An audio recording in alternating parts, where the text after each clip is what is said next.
welcome back to my channel, and for today's video, samahan nyo kami sa aming quick Boracay trip. Ito din ay ang aking birthday trip last August. Sobrang excited kami pareho kasi first time ni husband makakapunta sa Boracay. Kaya tara and samahan nyo kami. Sa Boracay Ocean Club kami nagstay at yan ay pa-welcome drink sila. So while waiting sa aming check-in time, so kawawa naman tong isa dahil init na init. Sobrang pawis na yan. Grabe, tuwang-tuwa siya sa Boracay. Talagang na-amaze siya kasi ang ganda ng dagat. Wala kasing ganyan sa Korea. Unang meal sa Boracay, choking agad. Sabi ko kasi pag uwi ko ng Pilipinas, kakainan ko yung mga gusto kong fast foods. Then after namin mag-lunch, nag-dessert naman kami dito sa Ice Flakes.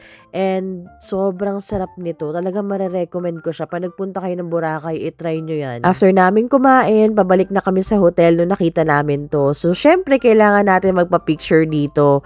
So hindi yata kompleto yung Boracay trip mo kung hindi ka magpapapicture sa ganito. And then nakita ko to sa picture, kala ko ang sarap. Pero mas masarap pa yung mango na kinain namin kanina. After niya, nagpahinga lang kami sa hotel and lumabas na kami nung sunset na. Iba talaga yung ganda ng sunset ng Boracay, no? Naalala ko dati habang naglalakad ako dito during sunset, sabi ko sa sarili ko, babalik ako sa Boracay tapos hindi na ako mag-isa. Para hindi ako napapasana all sa mga lovers dito. And ayun na nga, fast forward na manifest nga natin. Ngayon kasama ko na ang aking husband. Manifesting na balang araw kasama ko ni buong pamilya ko, both Pinoy and Korean family. Dapat ma-experience at makita din nila yung ganda ng Boracay.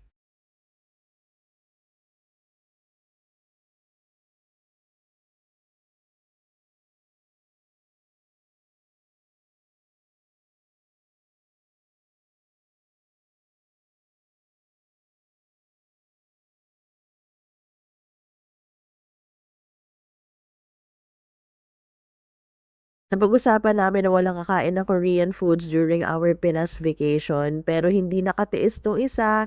So for our dinner, nag-unli samgyup kami. And nag-try naman kami nitong Halo Mango for dessert. And the next morning, nag-breakfast muna kami sa kanilang breakfast buffet.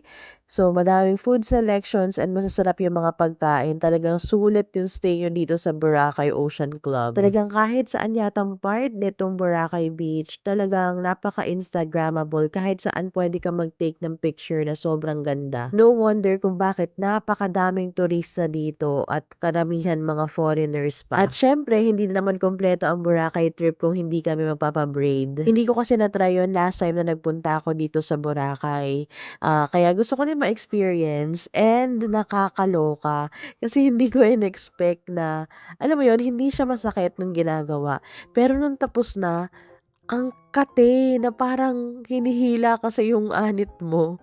So, hindi ko alam kung tama ba yung decision ko na nagpa-braid kami. Pero nakakatuwa kasi maganda naman yung kinalabasan niya. Talaga sobrang kate lang. Lunchtime na niyan and kumain na kami ng lunch dito. And ayan, uhaw na uhaw siya. Meron na siyang Coke, meron pa siyang Red Horse. Nakakatuwa dito sa Boracay kasi yung feeling na parang hindi din kami umalis ng Korea.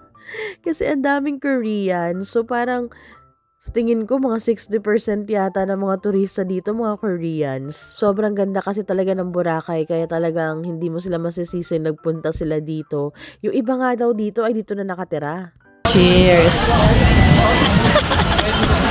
Today pala yung last day namin sa Boracay and kinabukasan babalik na kami ng Manila. So after namin kumain, nag-tour muna kami sa mga iilang tourist spots dito sa Boracay na pwede naming puntahan. Bali, pinara lang namin to si Kuya tapos nag-offer na siya ng mga tour. And nauna namin pinuntahan ay itong Puka Beach. Super ganda dito, wala masyadong tao. Kaso di kami nagtagal kasi sobrang init. Malamang nasa beach ka, mainit talaga dyan, di ba? Pero puwera biro, sobrang init talaga nung araw na yan. Pero ayan, nakuha ko pa mag-video dyan para sa aking birthday video. Happy birthday! Tapos dito naman kami nagpunta sa ano bang tawag dyan? Di ko maalala yung tawag dyan eh. Keyhole yata yung tawag nila dito eh. Sayang nga lang kasi di na pwede magpunta doon sa dulo kasi nga daw delikado na may mga nagbabagsakan ng bato. Next naman yung nagpunta kami dito sa Diniwid Beach. Dito pala nakatayo dati yung dating resort na West Cove. West Cove Resort yung tawag nila. Sobrang laki nito. So, pinag-iba yata 'to kasi dahil sa violation sa environment, parang gano'n. Grabe, sobrang laki ng resort na 'to. So, parang nanghihinayang nga ako na sinira lang. Pero kung talaga nakakasira siya sa kalikasan, so siguro tama lang talaga na ginawa nila yun. Gusto ko nga sanang lakarin hanggang dun sa dulo kaso hindi na kaya ng powers ko.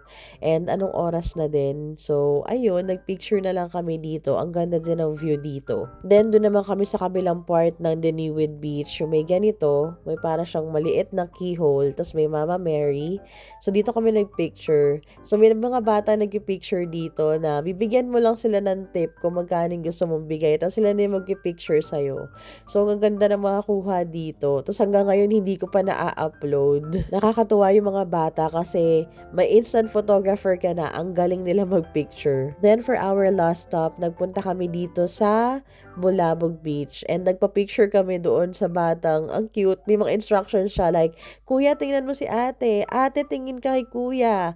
Like that. So, nakikita niyo siya sa TikTok. Nakakatuwa. So, bibigyan mo lang din siya ng tip. And dahil nga last day na namin to sa Boracay, sabi ko sa kanya maligo na kami sa dagat during sunset kasi ayoko ng morning kasi lalo kaming masusunog. Sobrang enjoy talaga mag-swimming sa Boracay lalo na kung ganito kaganda yung sunset, 'di ba? Ito palang Boracay trip namin ay just 3 days and 2 nights. Sobrang bitin. Kaya I'll make sure na next time na pupunta kami ng Boracay, mas mahaba yung stay namin dito. Napakadami mo kasi pwedeng gawin dito sa Boracay. Di pa nga namin na-try yung mga activities eh. Ito palang pinagstayan namin, yung Boracay Ocean Club. Located siya sa Station 3. So, okay lang naman. Di masyadong crowded.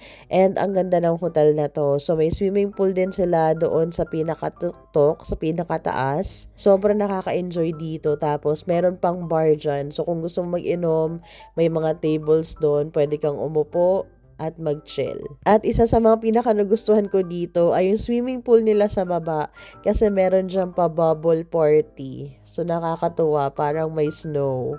Yung mga bubbles kasi. Maganda yung stay namin dito kasi maganda yung room, tapos affordable, malinis, and mabait yung mga staff nila and maganda yung mga facilities nila. So talagang sulit yung pag-stay namin dito. And may nagpa-fire dance pa dyan. So habang nag-swimming ka, pwede ka manood na nagpa-fire dance. And meron ding live bands dyan.